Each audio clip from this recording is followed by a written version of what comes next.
Salam sejahtera dan salam perpaduan kepada seluruh rakyat Malaysia. Berita seterusnya bertajuk, "Begini Anwar balas budi saya dan Daim," kata Mahathir. Berita penuh, Dr. Mahathir Mohamad membidas Perdana Menteri Anwar Ibrahim ekoran tindakan pihak berkuasa menjalankan siasatan ke atasnya ketika ini. Mahathir juga menganggap tindakan kerajaan itu adalah sebagai balasan atas bantuan yang diberikannya bersama Daim Zainuddin semasa membantu Anwar pada 2018. "Apabila saya menjadi Perdana Menteri kali kedua, sepanjang tempoh saya, dia Anwar dibebaskan dari penjara. Kemudian dia mahu bertanding dalam pilihan raya kecil di Port Dickson. Saya dan Daim berkempen untuknya. Tetapi sekarang dia mahu menyiasat saya kerana salah laku," katanya pada sidang media khas di Yayasan Kepimpinan Perdana hari ini. Kenyataan Mahathir itu dibuat merujuk kepada peletakan jawatan pemenang kerusi Port Dickson pada PRU 2018, Daniel Balagopal Abdullah, bagi memberi laluan kepada Anwar. Anwar ketika itu baru dibebaskan dari penjara dan tidak mewakili mana-mana kerusi parlimen.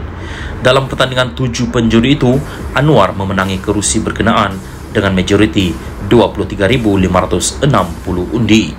Mahathir merupakan Perdana Menteri ketika itu manakala Daim berkhidmat sebagai pengurusi Majlis Penasihat Kerajaan.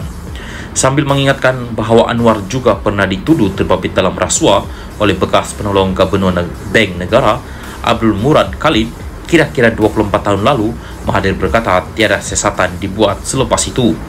Untuk rekod, Murad pernah mendakwa Anwar mempunyai aset bernilai RM3 bilion yang disimpan dalam lebih 20 akaun bank. Sebaliknya, kata Mahathir, Daim sedang disiasat manakala Menara Ilham yang merupakan bangunan komersial bernilai tinggi milik keluarga bekas Menteri Keuangan itu telah disita. Apa yang berlaku, dakwa Mahathir, menunjukkan bahawa sebenarnya tidak sukar untuk menyiasat seorang tun. Tanpa Mahathir, timbalan Perdana Menteri Ahmad Zahid Hamidi didakwa di mahkamah atas 47 pertuduhan, namun Peguam Negara AG membuat keputusan untuk menarik balik tuduhan berkenaan. Apa yang berlaku itu, katanya, menunjukkan AG juga berdepan kesukaran untuk menyiasat seorang seperti Ahmad Zahid. Secara sinis, Mahathir menganggap AG adalah seorang Superman kerana tidak perlu memberi penjelasan mengapa sesuatu keputusan seperti menarik balik pertuduhan diambil. Sedangkan katanya, Ketua Hakim Negara sendiri perlu memberikan penjelasan atas keputusan yang dibuatnya. Salam sejahtera dan salam perpaduan kepada seluruh rakyat Malaysia. Terkini dari Mahkamah. Hakim Wan MDB dedah pernah jadi rakan kongsi bersama Jasmine Loh.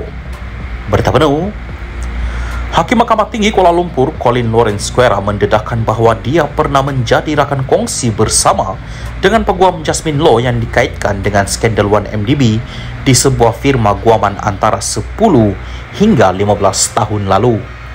Hakim itu bagaimanapun berkata Loh meninggalkan firma guaman Zain & Co antara 10 hingga 15 tahun lalu.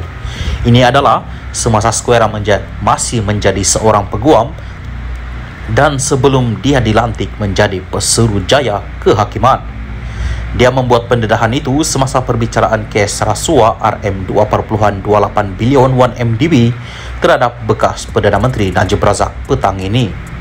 Square membuat pendedahan itu apabila peguam bela tertuduh Muhammad Syafiee Abdullah menyoal pasukan pendakwaan jika mereka akan memanggil Loh untuk memberi keterangan dalam perbicaraan tersebut. Timbalan Pendakwa Raya Ahmad Akram Gharib memaklumkan mahkamah bahawa Jabatan Peguam Negara AGC belum melihat sebarang kenyataan yang dirakamkan oleh pihak berkuasa Malaysia daripadanya dan tidak mempunyai sebarang arahan jika dia akan menjadi saksi pendakwaan dalam perbicaraan 1MDB sekarang. Memandangkan isu Jasmine Loh dibangkitkan adalah wajar pada ketika ini, saya mendedahkan bahawa individu yang sama itu dan saya sendiri adalah rakan kongsi dalam firma guaman ketika saya menjadi peguam. Firma itu adalah Zain & Co, sebuah firma bersaiz sederhana. Ia sudah bertahun-tahun dahulu, sekitar 10 hingga 15 tahun yang lalu. Saya tidak ingat dia telah meninggalkan firma guaman itu, kata Square. adalah menjadi amalan undang-undang standard bagi hakim bicara untuk mendedahkan perkara seperti ini demi kepentingan ketelusan dalam pentadbiran keadilan, katanya. Selepas pendedahan Square, perbicaraan disambung semula dengan Syafiee menyambung pemeriksaan balasnya terhadap saksi pendakwaan ke-44 Kevin Michael Swimpelai, bekas jurubank dengan BSI Bank Cawangan Singapura yang tidak lagi beroperasi. Pada 12 Julai lalu, Menteri Dalam Negeri Saifuddin Nasution Ismail mendedahkan dalam sidang akbar bahawa Low menyerah diri kepada pihak berkuasa Malaysia selepas berada di luar selama bertahun-tahun. Sehari kemudian, melalui peguamnya dari firma guaman Amren Bond, bekas eksekutif 1MDB yang baru ditangkap itu berkata bahawa dia mahu membantu pihak berkuasa dalam mempercepatkan usaha pemulihan aset berkaitan skandal berkenaan.